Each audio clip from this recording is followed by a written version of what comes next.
जिसने 5 प्रकार के महापातक पाप कर रखे, जिसने ब्राह्मण के धन का हरण कर लिया हो, जो ब्राह्मण के धन से पुष्ट हो, क्रूर प्रवृत्ति वाला हो, पिशाच के समान निर्दयनीय कर्म करने वाला हो, छल कपट से भरे हुए निरंतर व्यभिचार ही करता रहता हो, वह भी इस पवित्र श्रीमद् भागवत का पान करने से मुक्त हो जाएगा। 5 पाप कौन कौन से हैं? ब्रह्मग्नेश गोमग्नश्च स्वर्णस्तेयी च मध्यपः सत्संसर्गी पंचमश्च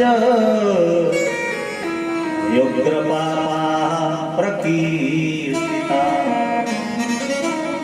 ब्रह्मघाती, गौघाती, स्वर्ण चुराने वाला, मदिरा पान करने वाला और इन सभी का संग करने वाला, ये 5 प्रकार के बड़े ही अविषिक्त पाप हैं जिनका विनाश नहीं होता।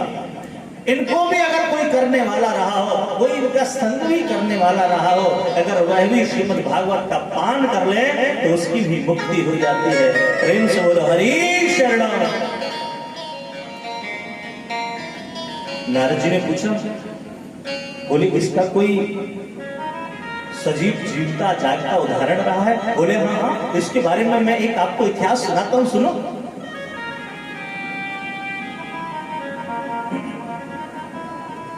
तुंगभद्रा तटे पूर्वं भूतपतनमोत्तमम्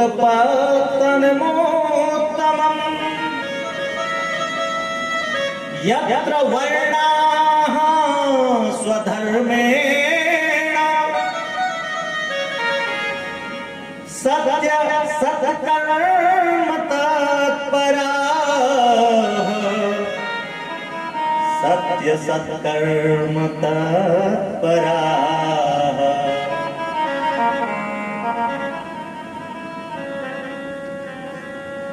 तुंगभद्रा नदी के तट पर एक अनुपम नगर है। उस नगर में एक ब्राह्मण रहते हैं, नाम है आत्मदेव। बड़ा ही रमणीय नगर,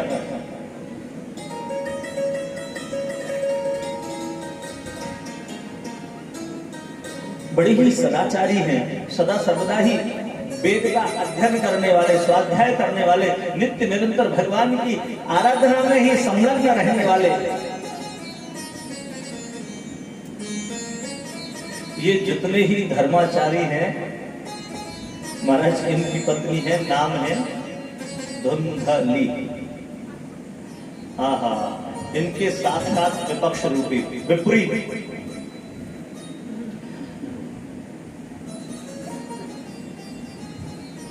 युद्ध करने वाली, अनाचरण करने वाली, बेवजह लड़ने वाली, कलह को धारण करने वाली। अच्छा, जीवन में नाम का बड़ा प्रभाव रहता है। नाम भी तो है धुंधली, और यथा नाम तथा गुण तो आ गई है सब। तदपि ये महाराज बड़े आनंद से अपने समय को व्यतीत कर रहे हैं। किसी प्रकार का कोई दुख नहीं, बस एक छोटा सा दुख है कि निसंतान है, कोई संतान नहीं है। कभी तुलसी का पौधा लगाते हैं तो शुष्क हो जाता है, सूख जाता है। इनके यहाँ एक गाय है, वो भी बांझिन है, वो भी निसंतान है। बस यही दुख है और कोई दुख नहीं है। भगवान की निरंतर उपासना में संलग्न रहते हैं, लगे हुए रहते हैं, कभी भी हरि हर से दूर नहीं रहते।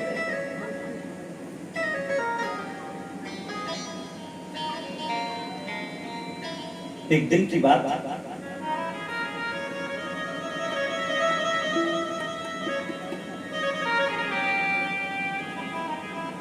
इनके मन में गांभीर्य मुद्रा युक्त विचार उत्पन्न हुआ, संतान नहीं है। महाराज विचार करने लगे, अगर मैं निसंतान मरूंगा तो मुझे जल कौन देगा, मेरे पितरों को जल कौन देगा? क्योंकि बिना संतान के तो मुक्ति भी नहीं मिलती है। एक उस नदी पर गए, जाकर के जल पिया, बाहर आकर के बैठे और रोने लगे। तभी एक साधु आए। साधु ने जब इनको रोता हुआ देखा ना तो विचार किया, शायद भगवान को खोजते हुए आ गया, भगवान नहीं मिले ना इसलिए रोता होगा। जाकर के ढांढस बताऊं कि भैया भगवान यूं ही नहीं मिलते, भगवान को प्राप्त करने के लिए इस शरीर में जो भी पाप राशि रह गई उसको भस्म करना पड़ेगा, तब भगवान मिलेंगे। बोले इसको जाकर के ढांढस बताऊं। साधु गए ब्राह्मण के पास, कहा ब्राह्मण सुनो, विद्युत मालूम पड़ते हो, भगवान के सन्निकट मालूम पड़ते हो, लेकिन भैया रो क्यों रहे हो?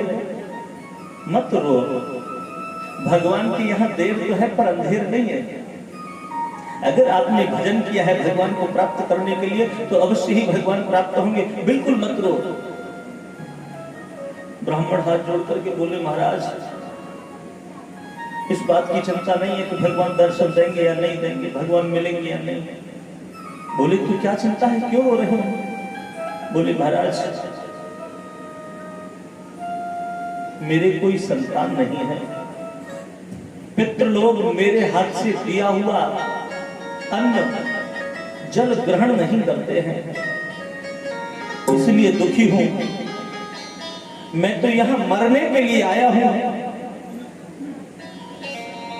साधु ने कहा हे भगवान, मैं तो सोच रहे हो कि कहूं भगवान को पिपासो होएगो, भगवान के दर्शन को पिपासो होएगो, ये तो संतान को माया की प्राप्ति को पिपासो है।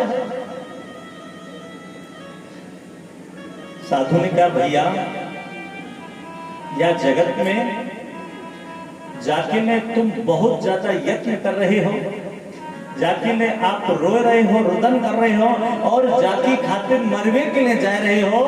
सत्यता तो यही है कि ये तुम्हारे कतई काम नहीं आवेगी।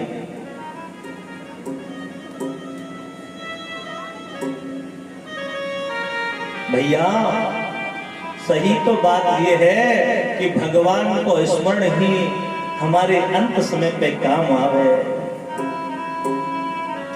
तुलसी बाबा तो ये से लिख गए, जन्म जन्म मुनि यत्न कराहि, जन्म जन्म मुनि यत्न कराहि,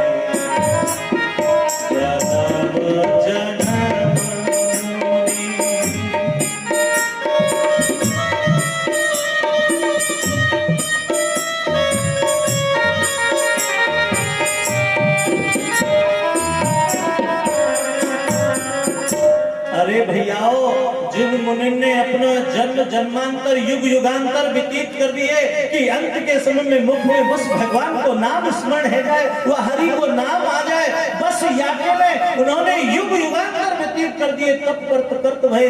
लेकिन अंत के समय में वही हरि को नाम, राम को नाम मुख में नहीं आयो।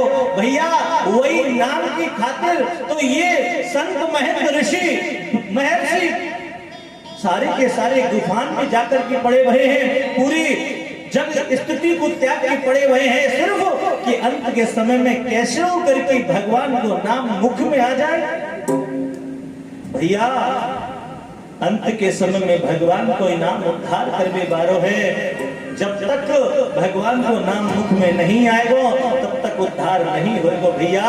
या जगत में जहाँ माया के लिए आप बहुत ज्यादा प्रयत्न कर रहे हो, वास्तव में ये माया अंत के समय में ये माया चेरी है, आपको छोड़ देगी, आपको विलख्त हो छोड़ देगी, आप तड़पोगे, त्रसित होगे, ये आपको संग नहीं देगी।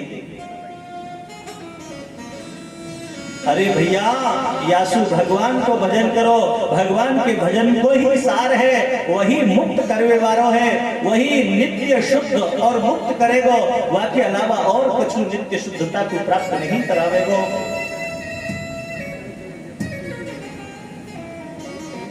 ब्राह्मण ने कहा, सुनो महाराज जी, ये प्रवचन करने का काम तो मेरा भी है, मैं भी तो कथा बांचता हूँ, मैं भी ऐसे ही प्रवचन करता हूँ, इस प्रवचन से मेरा पेट नहीं भरेगा। महाराज जी, मैं तो मरने के लिए ही जा रहा हूँ, आपने रोक दियो, अब तो आपके हाथ में सारी की सारी बातें हैं, आप चाहोगे तो मेरे लिए संतान मिल जाएगी, नहीं चाहोगे तो नहीं मिलेगी। सुनो, या प्रवचन से मेरो पेट नहीं भरेगा, प्रवचन से मेरो काम नहीं चलेगा, क्योंकि साधु की महिमा तो बड़ी अनंत है करे। हे साधु, दाने न पाड़े न तु कंकड़े न श्रोत्रम श्रुतेनैव न कुंडलेन विभाति कायः करुणा पराणा परोपकारेण न चंदने।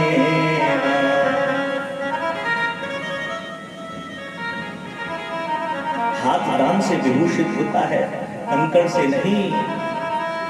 कानों की शोभा श्रवण से होती है, कुंडल से नहीं। हे महाराज जी, उसी प्रकार से दयावानों का शरीर परोपकार से सुशोभित होता है, चंदन का तिलक चंदन लगाने से नहीं। पेबन्ति नद्यः स्वयमेव नाम्भ स्वयं न खादन्ति फलानि वृक्षाः अम्बोधरो वर्षति नात्महेतोः परोपकाराय सतां विभूतयः।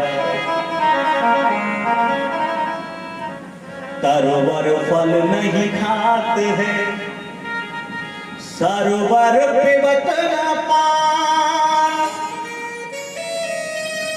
हे महाराज जी, वृक्ष कबहू अपने फलन को भक्षण करेगा, कबहू सरोवर अपने जल को पी ले क्या?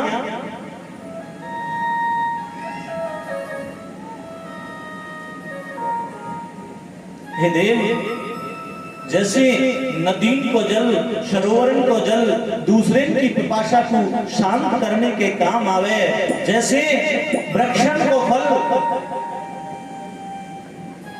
दूसरे की तृष्णा को शांत करने के काम आवे, उनकी छाया दूसरे की तृष्णा को दूर करने के काम आवे, वैसे ही साधु पुरुषों को जीवन जीव जगत कल्याण के लिए हुई करे। महाराज जी, हे प्रभु, यो नात्मना न च परेण च बन्धुवर्गे दीने दयान्न कुरुते न च भृत्यवर्गे किं तस्य जीवित फलं हि मनोऽसि लोके काकोऽपि जीवति चिराय बलं च भोगे। जो अपने से दूसरे के द्वारा अपने परिवार पर, दिलों पर, अपने भृत्यों पर दया नहीं करता ना, उसके जीवन से क्या लाभ? युग तो अभी तो जीता है और अपना पेट भरता है। यह कहकर ब्राह्मण जोर जोर से रोने लगा, चरणों में सर पटक पटक के मारने लगा, बड़ा दुखी। महाराज, महात्मा जी ने कहा, ठहर जा भैया, ये तू कहा कर रहे हो है? बोले महाराज जी सुनो, अगर आपने मुझे संतान हैबिल को आशीष नहीं दियो तो आपके चरणन में सर पटक के मर जाओ। और सुनो, आपको ब्रह्म हत्या का दोष लग जाएगा। महाराज जी बोले, जे अच्छी लूट पड़ी संग में है, मैंने तो समझी भगवान को भजन करे वालो भगवान को भगत होएगो। मैं तो ढांढस बधावे के लिए आयो। मोए का पतो ही, ये तो तृषा को रूप है।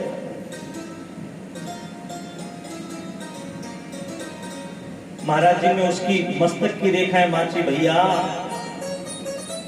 तेरे तो या जन्म में तो छोड़, अगले 7 जन्म में कोई संतान को सुख सुनाए।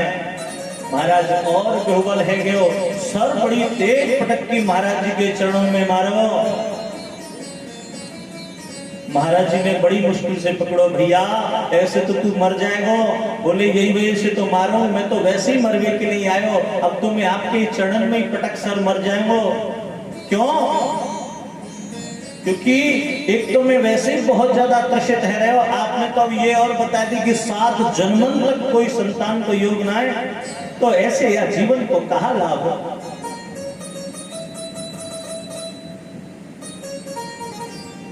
बोले या तो संतान हैवे को आशीष दो, अन्यथा ब्रह्म हत्या को स्वीकार करो।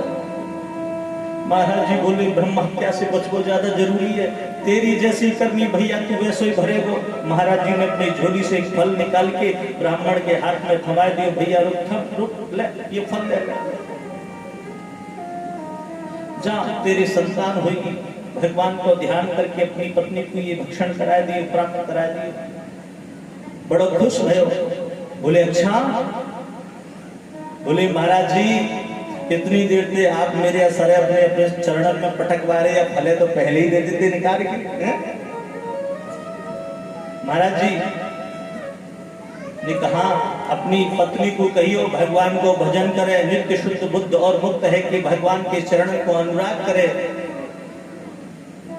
अरे ब्राह्मण, तेरे जो संतान होगी वो भगवान की भक्तनी होगी, भक्त होगी।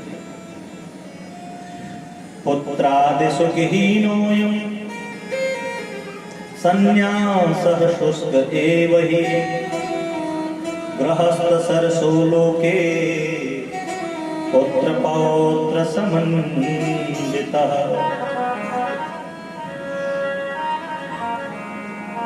पुत्र से हीन की स्थिति सन्यासियों को क्या पता रहती है, ये तो कोई गृहस्थ ही बता सकता है।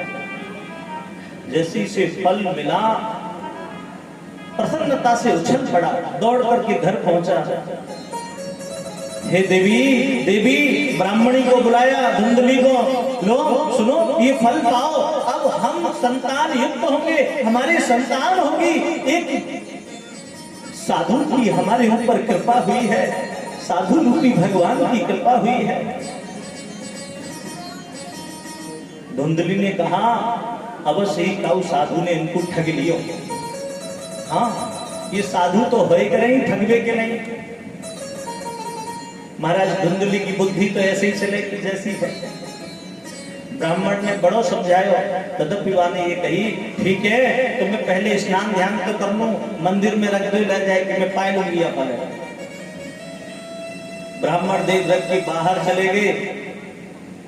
इसने पड़ोसियों को बुलाकर के सारी चर्चा सुनाई, कही अगर ये फल मैंने पाए लियो, वैसे साधु पे कोई भरोसा तो है ना है, लेकिन अगर गलती से मैंने पाए लियो, मेरे गर्भ रह गयो तो मेरा उधर बढ़ जाएगा, उधर बढ़ेगा, और काउ दिन अगर चोर आएंगे सबरे माल मटाला समेट के ले जाएंगे। गलती से मेरे घर में आग लग गई तो मुंह पे तो दौड़ो नहीं जावे, वो जल के मर जाऊंगी। ऐसी ऐसी बात करने लगी। पड़ोसन ने समझाई, बहन ऐसी काई को सोचे, अरे भगवान की कृपा कह सके महाराज, पर ये धुंधली बुद्धि नहीं मानी। बहन आई, बहन को सारा वृतांत बतायो। बहन चाहती कि आगे तो संतान हो ही नहीं। बहन ने कही, सुन मेरे संतान है बीमारी है, मेरो बालक सो तेरो बालक, और तेरो बालक सो मेरो बालक। मौसी माई तो हो गए, मेरो पति कछु धन को लोभी है, मेरे पति को कछु धन दे दियो, बात बाकी या बालक के तू ले लियो। और सुन, या फल को पर्यवेक्षण करवे के लिए तेरी गाय तो बांधे वा खिला दे। इस धुंधली ने ऐसा ही किया। कुछ समय के बाद में ये धुंधली पति से कहने लगी, सुनो मोए कछु एहसास सो हेरो या फल को कछु फायदा सो हेरो, अब मुंह पे कछु काम धाम ना हो, मैं अपनी बहन के यहाँ चली जाऊं। ब्राह्मण देख बड़े खुश हुए, हाँ हाँ बिल्कुल चली जाओ। धुंधली की बहन की कुछ समय के बाद महाराज बालक भयो यानी खबर भिजवा दी, लल्ला भयो है लाला। ब्राह्मण देख फूले नहीं समाये, खुशियां की वजह से महाराज ब्राह्मणों का आह्वान किया, ब्राह्मणों को बुलाया, स्वस्ति वाचन आदि करने लगे, दान देने लगे।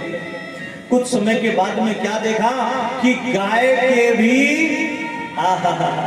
एक बालक भयो है, कान तो मात्र गाय जैसे हैं लेकिन पूरा का पूरा शरीर मानव को है। महाराज अब तो खुशी के मारे कूद पड़े कि भगवान जब देवे तो छप्पड़ ही फाड़ के देवे। प्रेम से बोलो हरि शरण।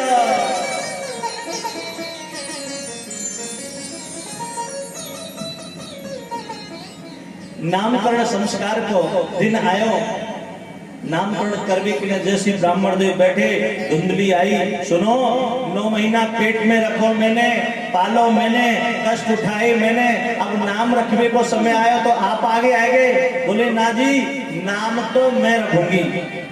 ब्राह्मण देव बोले कोई बात नहीं आप रख लो। बोले सुनो मेरो नाम धुंधली है तो मेरे या बालक को नाम होएगो धुंधकारी। महाराज आज आत्मदेव जी ने उस गाय के वत्स का, गाय के बालक का नाम रखा। गाय जैसे कर्ण होने की वजह से इसका नाम रखा गया गोकर्ण। बोलो गोकर्ण जी महाराज की जय हो। धीरे धीरे बालक बड़े होने लगे। गोकर्ण पंडितो ज्ञानी धुंधकारी माखल।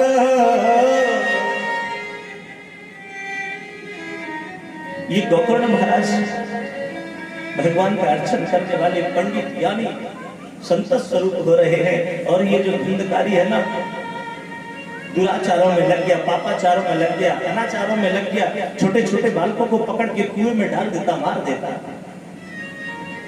धीरे धीरे इसने मदिरा का सेवन करना आरंभ कर दिया, मांसादि का भक्षण करना आरंभ कर दिया। महाराज एक दिन की बात, घर से सारे के सारे धन को ले गया। ये मदिरा का पान करके घर में आ गया। ब्राह्मण देव घर में थे, उन्होंने देखा ये बालक, बड़ा कष्ट हुआ। इन्होंने उसको डांटना चाहा लेकिन पिता के ऊपर मारने के लिए खड़ा हो गया। पूरा का पूरा घर में कहीं अपवित्र चीजें पड़ी हुई हैं, वस्तुएं पड़ी हुई हैं, पूरा का पूरा घर नर्क बन गया। और जैसे ही ये बालक ब्राह्मण देव को मारने के लिए दौड़ा ना, इनको बड़ा दुख हुआ, मरने के लिए जाने लगे। अरे भैया ये बहुत दिन मरने के लिए गए, जादिन संतान नहीं, और आज संतान है गई है तो मरने के लिए जा रहे हैं। विचार करने लगे, अरे या तो संतान नहीं होती तो ज्यादा अच्छा रहता। रुदन करते हुए मरने के लिए जा रहे जंगल में। गोकर्ण जी ने देखा, कहा पिताजी कहां जा रहे हैं?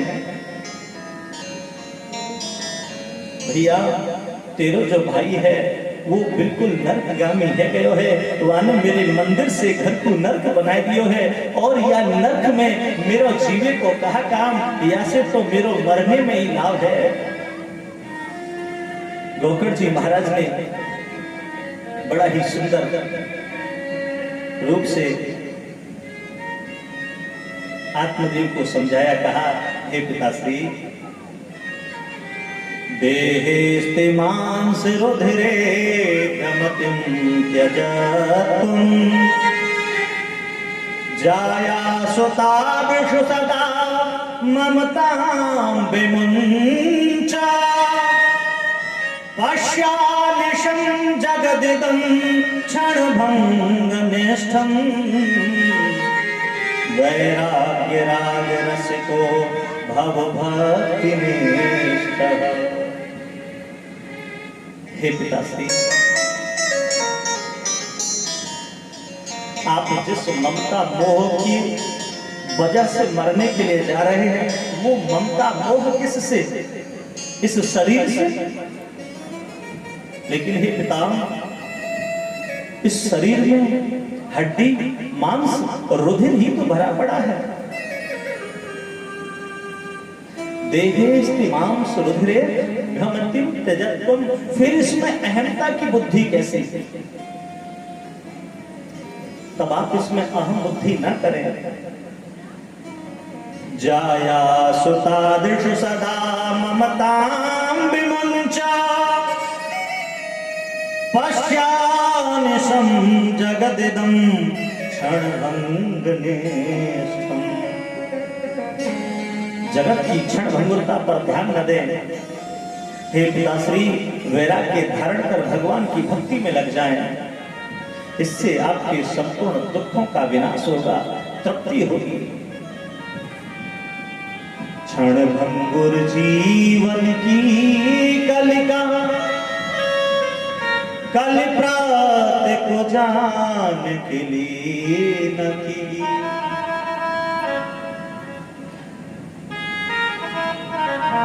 ये जो कली है ना, ये क्षण भंगुरता के लिए है। अभी बैठ कर के कितनी सुंदर रूप से वज्रामृत को धारण कर रहे हैं, कल न जाने क्या होगा क्या नहीं होगा। एक दिवस में जो पुष्प की कली खिलती है, वो द्वितीय दिवस में जाकर के प्रायः मुरझा ही जाती है। तब इस मुरझाने वाली कली अर्थात शरीर से क्या मोह करना। बालक का जन्म हुआ, आहा कितना सुंदर लगता है, कितना सौष्ठव लगता है। धीरे धीरे बड़ा होता है, चर्म सजगती होती हुई जाती है। धीरे धीरे धीरे धीरे बड़े होकर के फिर धीरे धीरे घटता हुआ जाता, सारी की सारी चर्म ढल जाती है, लुब्धियां छुप जाती हैं, खाल कृषित होने लग जाती है। जिस चेहरे पर तेजता चमकता मुरझाने लग जाता है, धारियां झुर्रियां पड़ जाती हैं। तब इस शरीर में किस प्रकार की वासना। धर्मं भजस्व सततं त्यज लोक धर्मान् सेवस्य साधु पुरुषान् जहि काम तृष्णा। अन्यस्य दोष गुण चिंतन माशु भूत्वा सेवा कथा रसमः नितरां पिबत्वम्। सेवा कथा रसमः नितरां पिबत्वम्। हे पिताश्री, काम्य धर्मों का त्याग करो, निष्काम धर्म का आचरण करो और सत्पुरुषों का संग करो, साधुओं की सेवा करो। अन्यस्य दोष गुण, दूसरों के दोष और गुणों का चिंतन करना बंद कर दो, उनसे मुक्त हो जाओ। जब तक दूसरों के अंदर दोष और गुण देखोगे, तब तक पाप का भागी बनना पड़ेगा, तब तक भोगना पड़ेगा। किसी की सराहना करोगे तो उसका फल भोगना पड़ेगा, और किसी की उलाहना करोगे तो उसका पाप भोगना पड़ेगा। इसलिए इस एक मुक्त व्यक्ति को किसी के बारे में ध्यान नहीं करना चाहिए, उसे तो श्री हरि में ही लिप्त रहना चाहिए, श्री हरि में ही सजग रहना चाहिए। हे पिताश्री, भगवत कथा रूपी अमृत का सदा पान करो, तभी मुक्ति हो सकती है। मरना कोई सार थोड़ी ना है, मरने से कोई तृप्ति थोड़ी ना प्राप्त होगी। मरने के बाद तो पुनर्जन्म लेना पड़ेगा, फिर वही चक्र में पड़ना पड़ेगा। अरे भैयाओ, अगर ये जीवन मिलो है तो मुक्त है के लिए मिलो है, या से मुक्ति को साधन खोजो जाए तो ज्यादा बढ़िया है। आज महाराज ब्राह्मण देव ने अपने पिता के अपने पुत्र के सद उपदेशों का धारण किया, वन में गए और श्रीमद् भागवत के 10वें स्कंद का पारायण करते हुए मुक्ति को प्राप्त हुए। बोलो गोविंद भगवान की जय हो।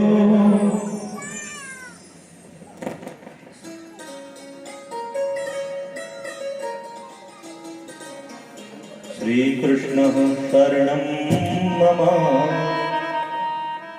श्री कृष्ण शरणं मम,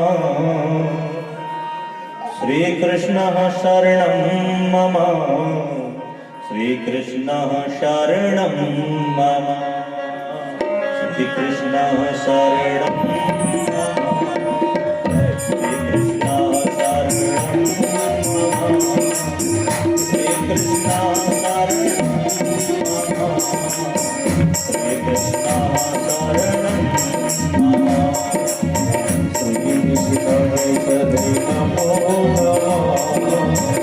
श्री कृष्ण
चरणों में मेरा लय रहे, लीनता रहे, चित्त उन्हीं के चरणों में लगा रहे।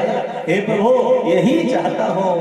श्री कृष्ण शरणं मम, श्री कृष्ण शरणं मम, श्री कृष्ण शरणं मम, श्री कृष्ण शरणं मम।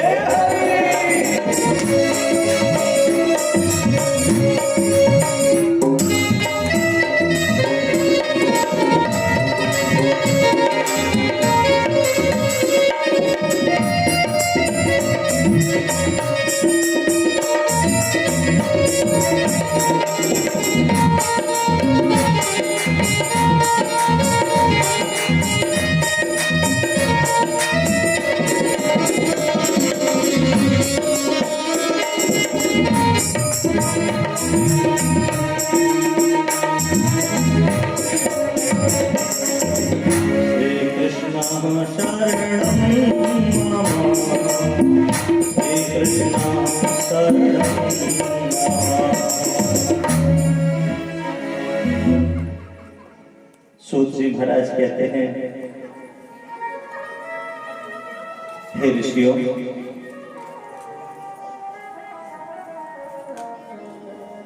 पिता के मरने पर ये धुंधकारी और आताताई हो गया। गोकर्ण जी महाराज ने जब धुंधकारी की ऐसी वृत्ति देखी ना, तीर्थों के लिए निकल गए। अब तो ये अकेला रह गया माता के पास। एक दिन आया, माता से कहने लगा, ए सुन माता, मुझे धन दे। माता ने कहा, जितना भी सारा धन था तू लेकर के नष्ट तो कर गया, अब मेरे पास धन कहाँ? उसने कहा, सुन, धन देती है या नहीं? चूल्हे में से जलती हुई लाकड़ी निकाल ली, मारने के लिए दौड़ा। धुंधली ने कहा, ठहर जा ठहर जा, मैं धन लेकर के आती हूँ। घर से बाहर गई, बाहर ही एक कूप था और जाकर के उसमें कूद गई, मर गई। गोविंदाय नमो नमः हो गया।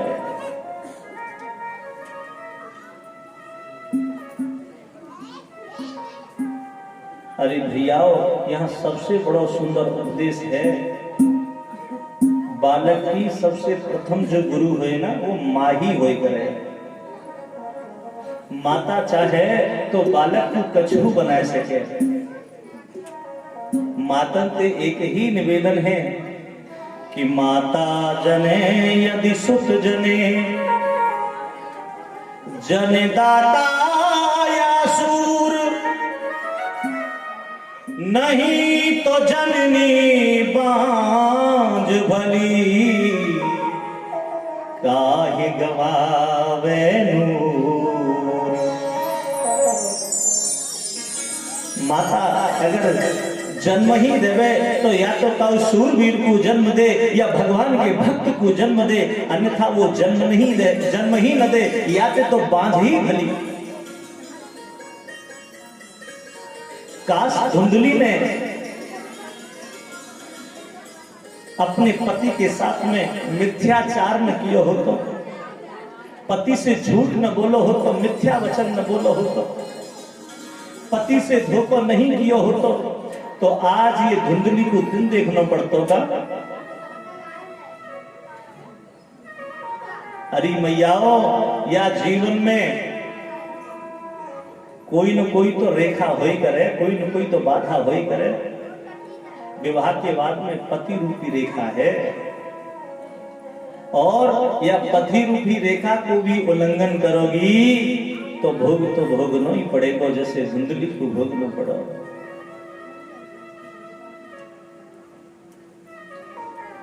पत्नी और पति को जो स्वरूप भले ही शरीर रूपी में द्वय हुए, लेकिन आत्मा तो एक ही है जाय करे। तब भेद काहे से, दोष काहे थे, काहे से? आप सत्य विदित मानो कि अगर पति के मन की भावना और पत्नी के मन की भावना एक न भई तो भले ही आप पति पत्नी बन के जियो, लेकिन जीवन में कल्याण तो है नहीं सके। पति के मुख से शब्द निकलो नहीं कि पालन कियो नहीं, पत्नी की भावना उत्पन्न भई नहीं कि पति ने पालन कियो नहीं, तब तो ये जीव को जीवन है। दोनों को संग हैवे से ही मुक्ति को अर्जन किया जा सके। अगर पति अनुरक्त मार्ग पे जा रहे है तो पत्नी रोक सके, और अगर पत्नी अनुरक्त मार्ग पे जा रही है तो पति रोक सके।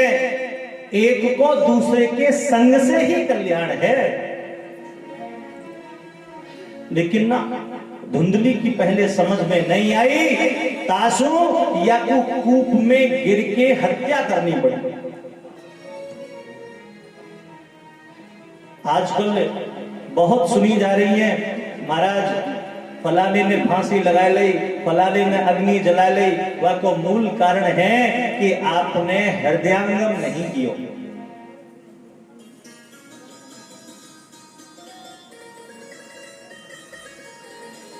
या ये समझ लो कि मैं अपने पास से तो बिल्कुल नहीं कह रहा महाराज, ये कथा मेरी ना है, या मैं अपने मुख से अपने मन से मनमथी है कि ना कह रहा, ये साक्षात पुराण है। मैं तो पुराण को अनुवाचन कर रहा हूं। ये पुराण है, पुराण को ही अनुवाचन कर रहे हो। आप स्वयं पढ़ के देख लो, स्वयं धीक करके देख लो, अधीक करके देख लो। मेरो अपने मुख से कछु वचन कर।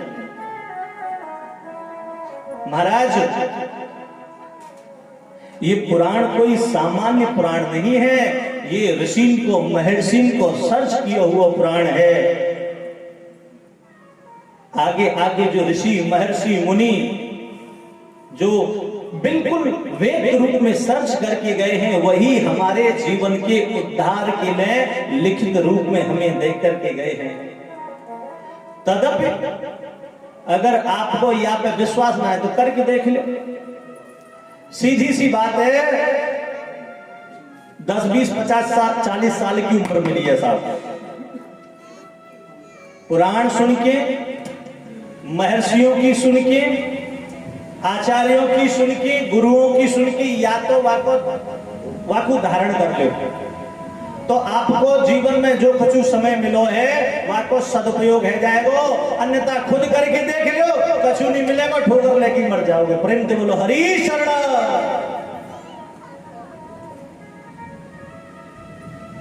धुंधली ने खुद करके देखो, कहा मिलो, कूप में जाके मरनो पड़ो। ये धुंधकारी बिल्कुल फ्री है गए। 5 वैश्यन को अपने घर में ले आए। महाराज चोरी करवे लग गए हो, इनकी पूर्ति करवे के लिए।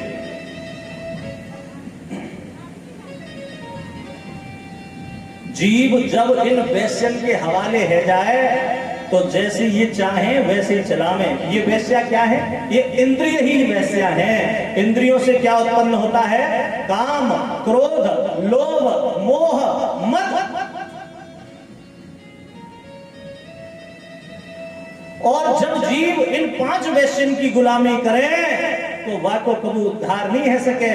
फिर तो कहा होवे, ये जब इन वैश्यन को गुलाम है गए, धुंधकारी 5 वैश्यन को लेके आयो, महाराज इनके लिए चोरी जारी करवे लगो। एक दिन राजा के यहाँ डाका डाल के लेके आयो, स्वर्ण आभूषण चुराई के लायो, लाके इन वैश्यन के हवाले कर दियो। इन वैश्याओं ने विचार किया, राजा के यहाँ चोरी करके आया है, अवश्य ही राजा के जो आरक्षक हैं वो ढूंढते हुए आएंगे, एक दिन इसको पकड़ लेंगे, और जब पकड़ लेंगे इसको डंडों से मार लगाएंगे तो इसको तो दंड मिलेगा ही, साथ ही ये जब हमारो नाम बता देगो तो हमें वो दंड मिलेगा। महाराज इन वैश्य ने ये विचार करके ये रात्रि को चारपाई पे सो रहे हो तो या कि पकड़ के बांध दियो, बांध के गले में रस्सी डाल के या कि गर्दन भींचने के लिए, मारने के लिए प्रयत्न कियो। अपराधी है ना, घोर अनाचारी है, तो ऐसे ही संभव है तो नहीं मरेगा। जब ये नहीं मरो तो इन वैश्य ने जलते हुए कोयले अंगारे इसके मुख में ठूसे, ये जलने लगा और जलते जलते इसकी मृत्यु हो गई। गोविंदाय नमो नमः हो गई। जो जस करहि सो तस बल चाका। यही बालक अपनी माता को मारने के लिए भी तो जलती हुई लाकड़ी लेकर के दौड़ा था, तो इसकी मृत्यु कैसे होगी बताओ? जलते हुए अंगारों से ही हुई। वही खड्डा खोदा वैश्याओं ने, गाड़ दिया और खुद माल लेकर के चंपत हो गई। महाराज गोकर्ण जी महाराज को पता लगा कि माता भी मर गई और धुंधकारी भी मर गया, तो गए जाकर के श्राद्धादि किए। श्राद्धादि करने के बाद में एक दिन भ्रमण करते हुए अपने नगर में आ गए, अपने घर पहुंचे। रात्रि का समय था, विश्राम करने के लिए जैसे उद्यत हुए तभी उन्होंने देखा वहीं पर एक आकृति बार बार उभर करके आ रही है, इधर उधर दौड़ रही है, कुछ कहना चाहती लेकिन चिंगाहट सी आवाज आती और खत्म हो जाती, लुप्त हो जाती। गोकर्ण जी महाराज ने विचार किए, कौन है? को तुम का विमऊ किंग कर्मा परशुराम, बताओ कौन हो तुम, क्या कार्य है, किस उद्देश्य से यहाँ पर आए हो? ये कुछ कहना चाहता पर कुछ कह नहीं पाता। हाथ में जल लिया, अवमंत्रित किया, आकृति की ओर छोड़ा, वाक शुद्धि हुई, वाक उत्पन्न हुई। कहने लगा, हे भ्राता, अहम भ्राता त्वदीयोऽस्मि धुंधकारीति नामतः स्वकीय नैव दोषेण ब्रह्मत्वं नाशितं मया। हे भ्राता, मैं आपका ही भाई धुंधकारी हूं। मैं घोर पापाचारी रहा हूं। मेरे ब्रह्मत्व का विनाश हो गया है। अपने ही कर्म के कारण मैंने अपने ब्रह्मत्व का विनाश कर लिया है और मैं राक्षस हो गया हूं, मैं प्रेत हो गया हूं, महाप्रेत हो गया हूं। गोकर्ण जी ने कहा, अरे भ्राता, मैंने तो गया में जाकर के आपके लिए श्राद्ध आदि किए। कहने लगा, बोले भ्राता, मैं कोई सामान्य प्रेत नहीं हूं। गया श्राद्ध सते नापि मुक्तिर्मे न भविष्यति। गया में जाकर के एक बार नहीं, आप 100 बार भी श्राद्ध करोगे तब भी मेरी मुक्ति नहीं होगी। इतना भयंकर प्रेत हो गया हूं। कुछ मुक्ति का उपाय करो ना, बहुत दुख होता है। गोकर्ण जी महाराज ने कहा, ठीक है, अभी आप जाओ, भोर में आपकी मुक्ति के लिए कुछ यत्न करता हूं। भोर हुई, महर्षियों से विचार किया। महाराज,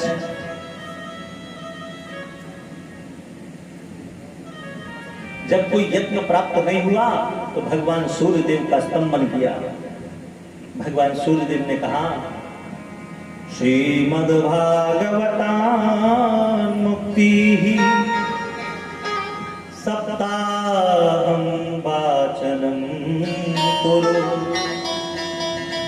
हे गोकर्ण जी, प्रेतों की पीड़ा का विनाश करने का काम तो श्रीमद् भागवत का कथा सप्ताह वाचन ही कर सकता है। इसलिए प्रेतों की पीड़ाओं का विनाश करने के लिए आप श्रीमद् भागवत सप्ताह का वाचन करो। महाराज, आज गोकर्ण जी महाराज ने श्रीमद् भागवत सप्ताह कथा का आयोजन किया। सभी को निमंत्रण दिया, ऋषियों को, महर्षियों को, तपस्वियों को, जो भी सुनता है श्रीमद् भागवत के सप्ताह को श्रवण करने के लिए दौड़ करके आता है। ये प्रेत भी अपने बैठने के लिए स्थान ढूंढने लगा। कहीं कोई स्थान नहीं मिला तो वहीं पर एक बांस खड़ा हुआ था, उस बांस में जाकर के प्रविष्ट हो गया। प्रथम दिवस की कथा संपन्न हुई, प्रथम ग्रंथि फट गई। द्वितीय दिवस की कथा संपन्न हुई, द्वितीय ग्रंथि फटी। इसी प्रकार से 7 दिवस की कथा संपन्न हुई। उस बांस की 7 ग्रंथियां थी, सातों की सातों ग्रंथियां फट गईं और 7वें दिवस की कथा संपन्न होते ही वो जो प्रेत था, साक्षात देवदूत बनकर के प्रकट हुआ। और जैसे ही प्रकट हुआ, ऐसा मालूम करता था मानो देवलोक से ही कोई आया हो। सभी की दृष्टि गई, ये हाथ जोड़ करके बंधन करने लगा। धन्या भागवती वार्ता प्रेत पीड़ा विनाशिनी। हे भ्राता, आपकी इस भागवत कथा को धन्य है जो प्रेतों की पीड़ाओं का विनाश करने वाली है। धन्य है आप। मैं वही धुंधकारी जो प्रेत के रूप में विचरण कर रहा था, दुखी था, कष्ट था, इस भागवती वार्ता का पान करने के बाद मैं सजग हो गया। साक्षात देव तुल्य स्थिति हो गई मेरी। तभी महाराज वैकुंठ से देवदूत विमान लेकर के आए। जाकर के विमान में बैठा, ये जाने लगा। तभी गोकर्ण जी महाराज ने देवदूतों को रोका। सुनो भैया, तुम सिर्फ इस धुंधकारी को ही लेकर के जा रहे हो, कथा श्रवण तो इन सबने भी की है। तो देवदूतों ने कहा, हे गोकर्ण जी, कथा श्रवण तो सबने की है, लेकिन इस प्रेत ने नित्य शुद्ध बुद्ध और मुक्त होकर के कथा का पान किया है, बिना निद्रा लिए, बिना तंद्रा के और निराहार रहकर के कथा का सेवन किया है, इसलिए इसकी मुक्ति हो गई है। लेकिन चिंता मत करो, इसका मतलब ये नहीं कि अगर इनकी मुक्ति नहीं हुई जीवन की तो इन्हें कोई परिणाम नहीं मिलो। अरे भैयाओ, इन्हें आप सबों को परिणाम मिलो है, हर एक जीव को परिणाम मिलो है। श्रीमद् भागवत की कथा को पान करने को क्या परिणाम मिलो है कि धीरे धीरे पुण्य को संचय होत भयो जा रहे हो है। जैसे ध्रुव जी महाराज पूर्व जन्म में 6 महीना रह गए मुक्ति के, भगवान को प्राप्त करने के, लेकिन थोड़ो सो लेस मात्र मन में विकार उत्पन्न है की वजह से दूसरो जन्म लेना पड़ो। लेकिन दूसरे जन्म में मात्र 6 महीने में भगवान मिल गए, कारण कि पूर्व का पुण्य संचय हतो। वैसे ही धीरे धीरे जब ये पुण्य संचय हो जाएगा, जहाँ दिन ये पुण्य रूपी घड़ा भर जाएगा वह दिन मुक्त है जाएंगे। महाराज आज देवदूत इस दिव्य मूर्ति धुंधकारी को लेकर के भगवान के धाम को गए। गोकर्ण जी महाराज ने सभी जीवों को सांत्वना दी, सुनो चिंता मत करो, अगली बार हम पुनर्कथा कहेंगे श्रावण मास में, और उसमें सभी जीव नित्य बुद्ध शुद्ध और मुक्त होकर के कथा सुनना, सभी की मुक्ति होगी। अगली बार पुनः श्रावण मास में श्री गोकर्ण जी महाराज ने कथा कही, और महाराज वह कथा में जितने भी जीव थे गोकर्ण जी महाराज के साथ में सारे के सारे मुक्ति को प्राप्त हुए।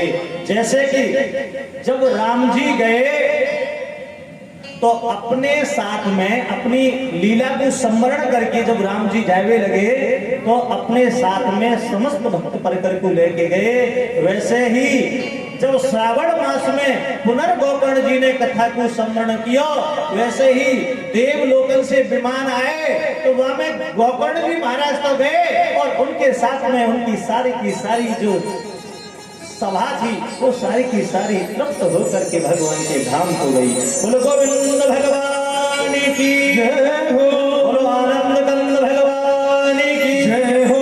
जय जय श्री राम। मन की तरंग मार दो बस हो गया भजन, मन की तरंग मार दो बस हो गया, मन की तरंग मार दो बस हो गया।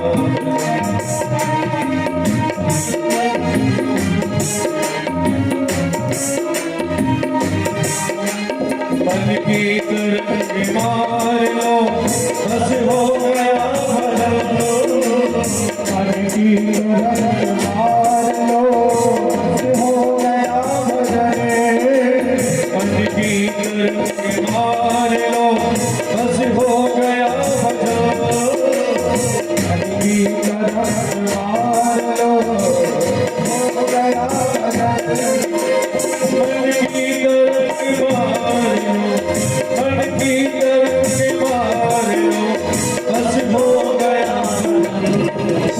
और क्या लगा आनंद पूरी सुनार लो, आनंद पूरी सुनार लो,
जाओगे तुम कहाँ,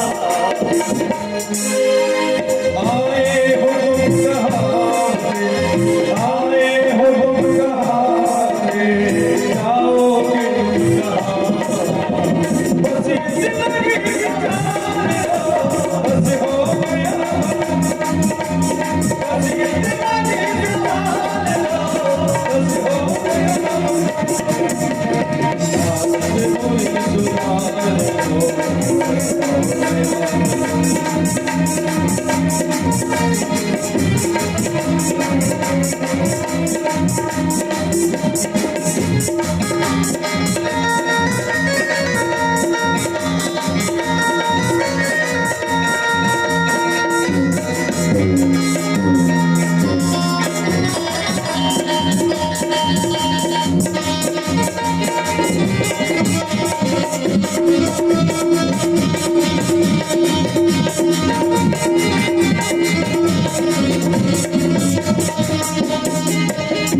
कोई तुम्हें बुरा कहे, हंस के क्षमा करो, कोई तुम्हें बुरा कहे, बस तुम क्षमा करो, कोई तुम्हें बुरा कहे, हंस के क्षमा करो, कोई तुम्हें बुरा कहे, क्षमा करो, कोई तुम्हें बुरा कहे, कोई तुम्हें बुरा कहे, हंस के क्षमा करो, पानी के सुर सुधार लो, हंस हो गया,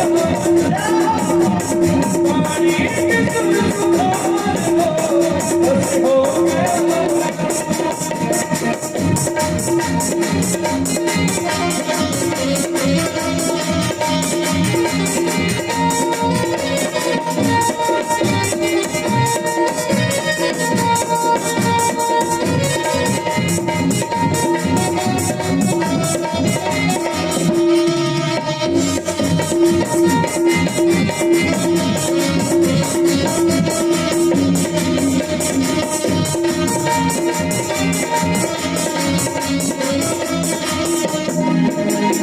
सभी के साथ में बन जाए लोग रो, सभी के साथ में बन जाए लोग रो, सभी के साथ में बन जाए लोग रो,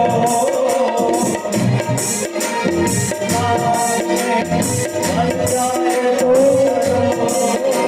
सभी के साथ में, एक ही सभी के साथ में बन जाए लोग रो, मत सिर मत मान लो, बस हो गया, मत सिर मत मान लो, बस हो गया, आपने बोली बस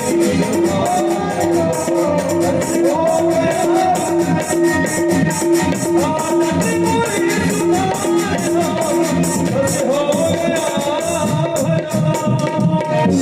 कोई बात नहीं बिहार पर्णाशन देह शोषणे तपोभिरुग्रैश्चिरकाल संचितैः योगैश्च सम्यान्ति नतां गतिं वै सप्ताहगाथा श्रवणेन यान्ति या।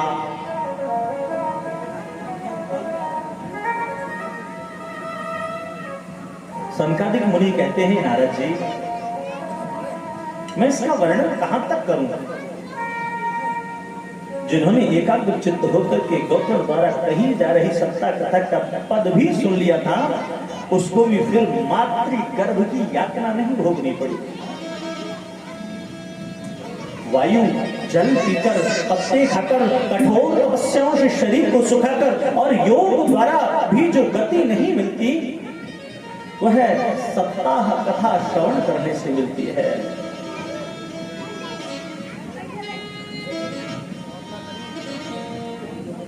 हे ऋषियों, इसलिए नित्य बुद्ध शुद्ध और मुक्त होकर के यत्न करके श्रीमद् भागवत सप्ताह का पारायण करना ही चाहिए। नित्यं सुपाठात् पुनर्भवं च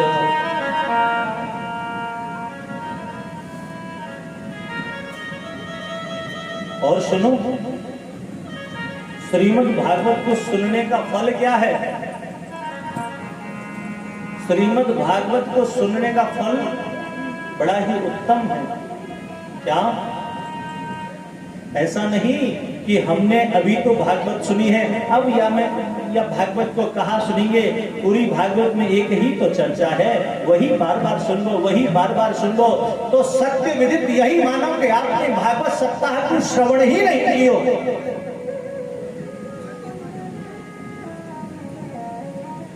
श्रीमद् भागवत को श्रवण करने को फल, अगर पुनर्श्रवण करने की इच्छा जागृत नहीं हुई तो फल ही नहीं मिलो, अपने कथा को श्रवण ही नहीं कियो।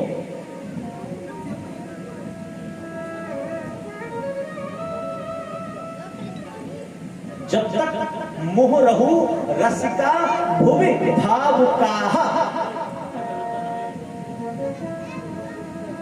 मोह रहु रसिका भुवि भावुकाः, एक बार नहीं बार बार। और सुनो, इसको पान करने के लिए हर किसी की औकात नहीं जी। श्रीमद् भागवत सप्ताह का पान करने के लिए औकात बनानी पड़ती। क्या बनना पड़ता? रसिक बनना पड़ता। देवताओं को भी सुलभ नहीं थी। विधान है, इसको सुनने वाला रसिक होना चाहिए, भावुक होना चाहिए। जब तक रसिकता भावुकता आपके अंतःकरण में स्थापित नहीं होगी तो भले ही आप प्रांगण में बैठे हो, कुछ भी आपके अंतःकरण में प्रविष्ट ही नहीं होगा।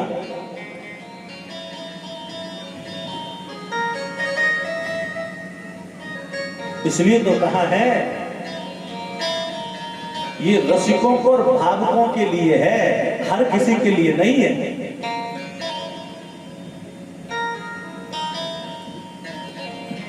सनत कुमार कहते हैं, हे नारद, अतते संप्रवक्ष्यामः सप्ताह श्रवणे विधिं सहाये वसुभिश्चैव प्रायः साध्यो विधि स्मृतः। हे नारद जी, अब मैं तुम्हें सप्ताह श्रवण की विधि बताता हूं, ध्यान पूर्वक सुनो।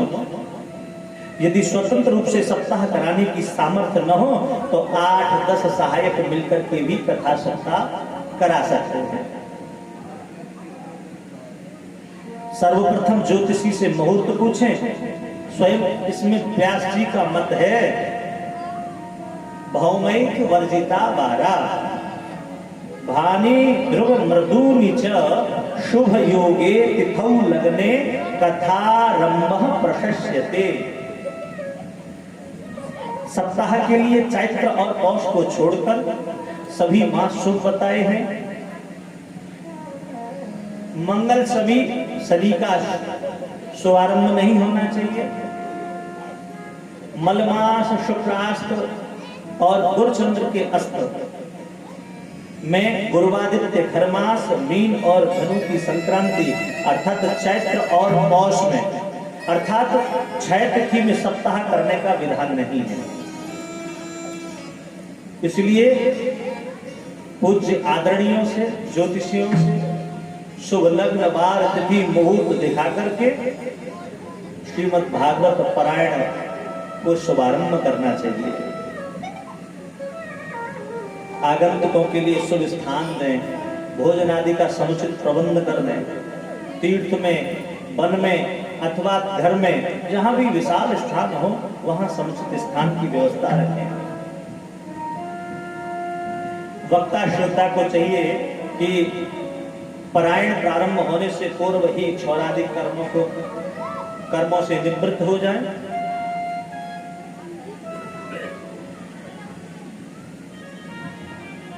प्रातः काल नियमानुसार भागवत का मूल पारायण हो, मध्याह्नोत्तर तथा प्रवचन हो, नित्य बुद्ध शुद्ध और मुक्त होकर के श्रवण हो। कोशिश करें निराहार रह करके श्री हरि चर्चा का पान करें। अगर निराहार नहीं रहा जा सकता तो फलाहार रह करके, अगर फलाहार भी नहीं रहा जा सकता तो अल्पाहार रह करके, निराहार बिल्कुल कुछ न खा करके, फलाहार फलादि का पान करके, भोज करके, और अगर फलाहार से भी नहीं रहा जाता तो अल्पाहार लेकर के एक समय भोजन कर लिया और दूसरे समय नहीं किया, एक समय भोजन करके। और अगर अल्पाहार करके भी नहीं रहा जा सकता तो खूब पूर्णाहार करो, जितना चाहे खूब ठूस ठूस के खाओ, लेकिन महाराज तुम कथा में बैठ के निद्रा देवी आक्रमण न कर दे। हाँ, अपुष्पाकाक बंध्याच बंध्याचायमृतात्मका स्रवद्गर्भाचया नारी तथा शाप्या प्रयत्नतः। इस भागवत को रजस्वला,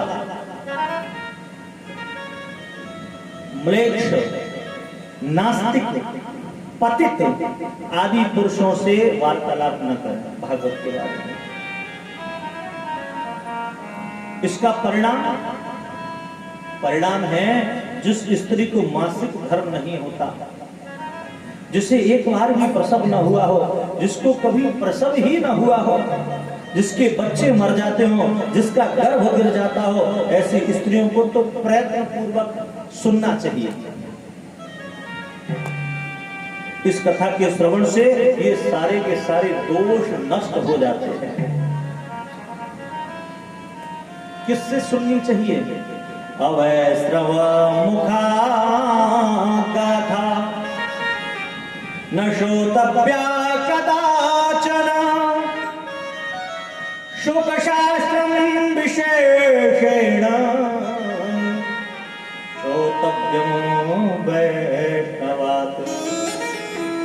कौशिकी संहिता में कहा गया है वैष्णव से इस कथा को श्रवण करना चाहिए, अवैष्णव से नहीं।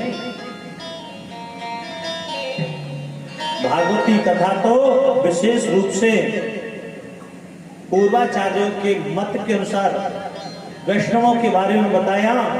वैष्णवोत्र सभिज्ञेयो यो विष्णोर्मुख उच्यते ब्राह्मणोस्य मुखमिति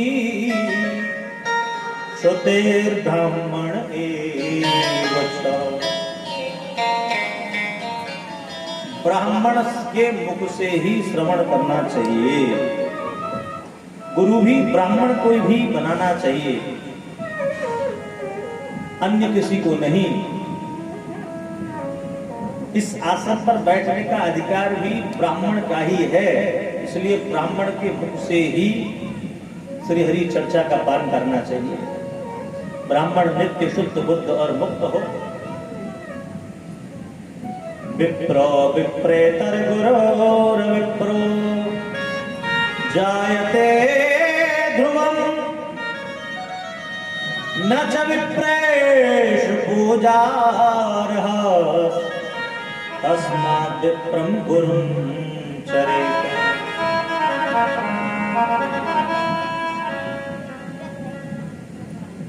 स्त्रियों को नित्य शुद्ध बुद्ध और मुक्त होकर के पति में ही अपना गुरु और भगवान भाव देखना चाहिए। सदा सर्वदा ही भगवान के यजन में निमग्न रहना चाहिए।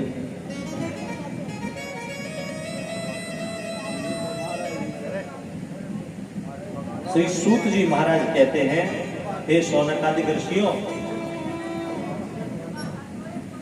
नारद जी महाराज यह कथा श्रवण कर ही रहे थे, तभी षोडश वर्षीय योगेश्वर सुखदेव जी समय समय भागवत के पद्यों का चरण करते हुए आ गए। उन्होंने देखते ही महाराज सारे का सारे श्रोता बंधु उठ खड़े हुए, भक्ति भाव से उनका नमन पूजन कर दिव्य सिंहासन पर उन्हें बिठाया।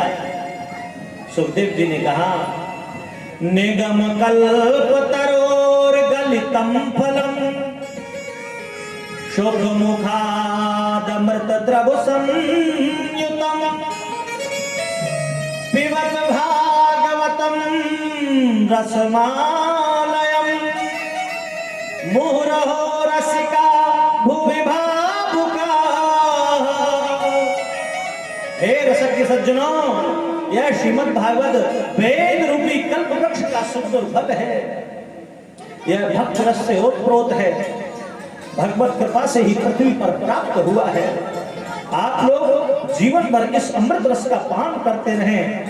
हे भाग्यवानों, स्वर्ग और ब्रह्मलोक की तो बात क्या, कैलाश तथा वैकुंठ में भी यह अमृत रस सुलभ नहीं है। इस रस का सर्वदा पान करते रहो, कभी भी इसका त्याग मत करो। ये न श्रुतम भागवतम पुराणम नाराधितो यैहि पुरुषः पुराणः होतं मुखेनैव धरामराणाम्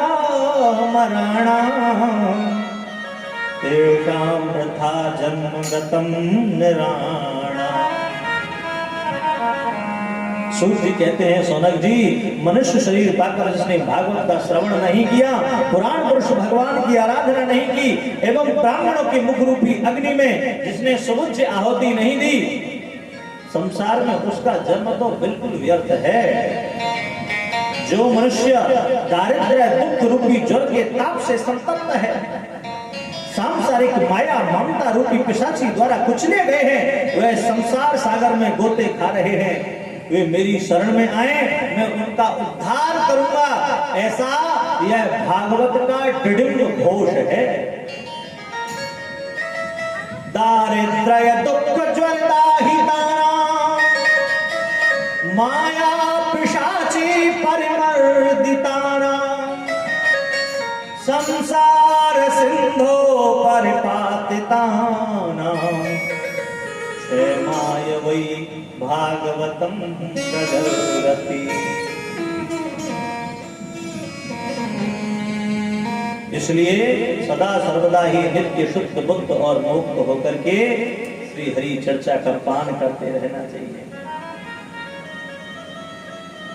क्योंकि यह श्री हरि भागवत की ही सामर्थ्य है जो आपकी मुक्ति कर सकती है।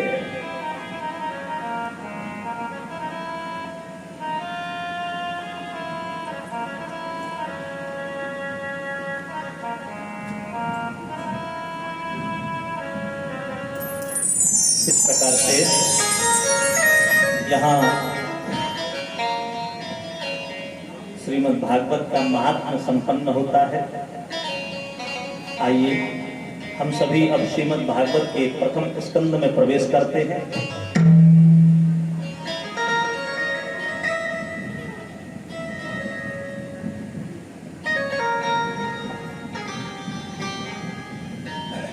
पद्म पुराण में इसका बहुत सुंदर उल्लेख मिलता है महात्मा का। और जब तक महात्मा को श्रवण नहीं किया जाता, तब तक हमें पता ही नहीं चलेगा कि जिसको हम श्रवण कर रहे हैं उसका स्वरूप क्या है, सार क्या है। इसलिए महात्मा सुनने का जो लाभ है वो है स्वरूप और सार के बारे में जानकारी होना।